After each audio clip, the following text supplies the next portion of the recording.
Coming up on the next Novak Report, we're looking at the 2023 Nissan Armada, or as I like to say, Beast Mode.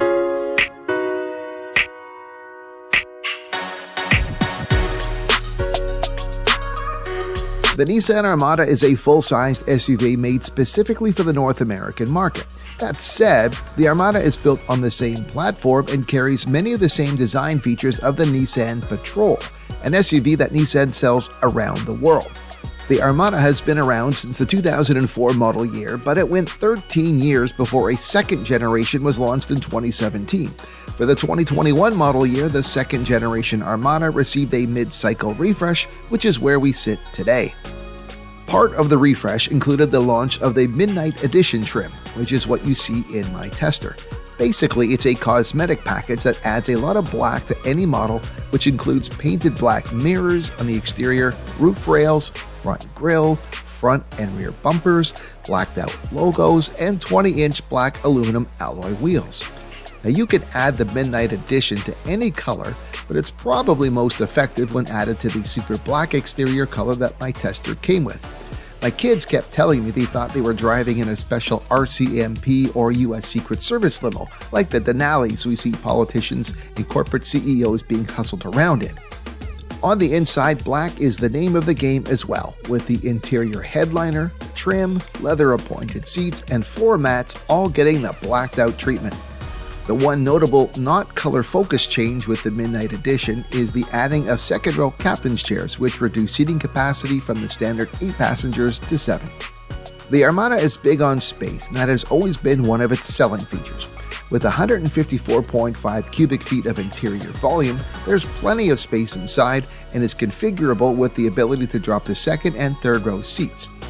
One unique advantage of having the Midnight Edition and the second-row captain's chairs became apparent to me as my kids and I headed to cut down and bring home a Christmas tree.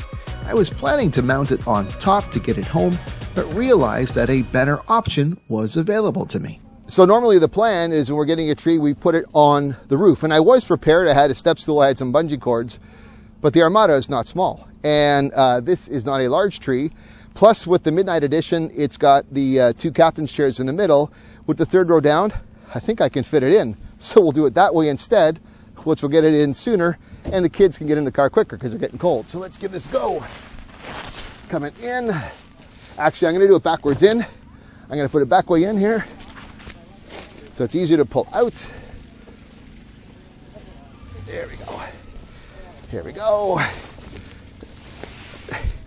And now you've got trees beside the kids. Look inside. Hi, Belle. Look inside. But it fits inside. That's what you can do with the Armada. Let's close it up. And let's take it home and decorate it.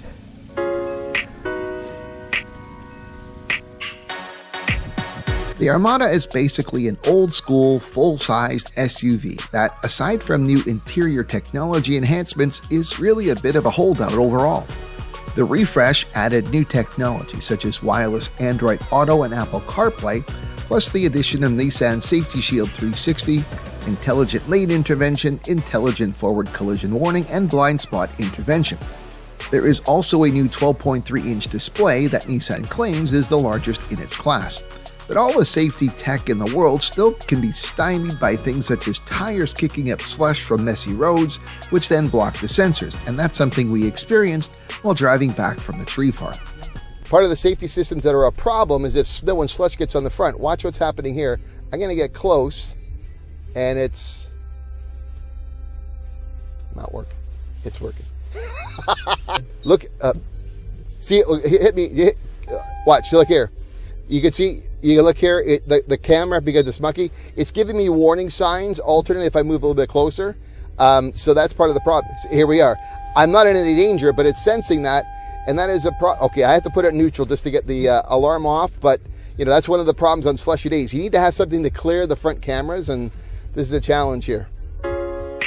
Under the hood, the Armada uses the same 5.6-liter V8 that Nissan has used across its truck lineup for over a decade, putting out 400 horsepower and 413 pound-feet of torque while paired to a 7-speed automatic transmission.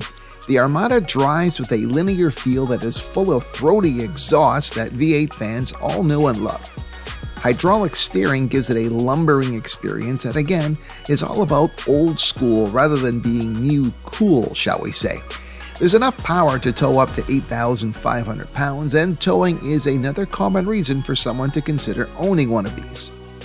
But all this size, girth, and power does come with a cost, and that is the high cost you're going to pay at the pumps.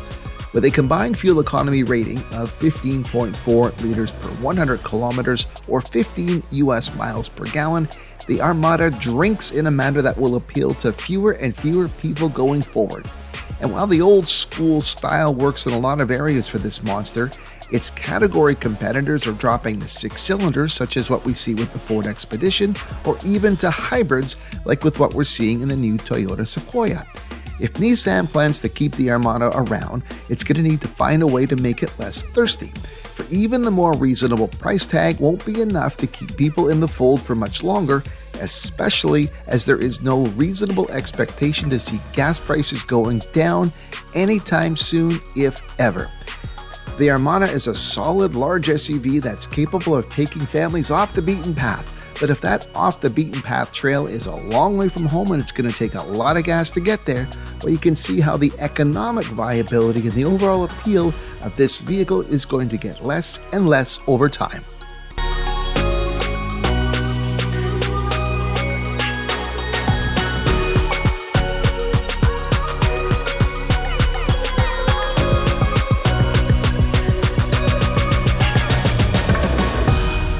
I found myself conflicted with this Nissan Armada in terms of my final thoughts. I mean, in terms of size and space and capability and versatility, yeah, it's great. Lots of interior space, the ability to go on difficult terrains, the ability to tow, all that. That's fine. But, you know, it's that V8 that's really thirsty. And, you know, are there powerful options out there that are more efficient? Well, there are. I mean, look at the Sequoia now going with a hybrid. Look at some of the electrification and plug-in hybrids out there that have, you know, the same capabilities. So, you know, that plus the fact that this Armada hasn't really seen a new generation in a while leaves me a bit conflicted. I mean, the Midnight Edition is really cool. My kids love that part, and that's there. But overall, this is one that, you know, I enjoyed driving, but I kind of felt guilty the whole time I was doing so. If you're not subscribed to my channel, please consider doing so. And if you are subscribed, make sure you're ringing the bell so that you're notified of every time I upload something new. That's it for now. I'm Eric Novak. Thanks for watching.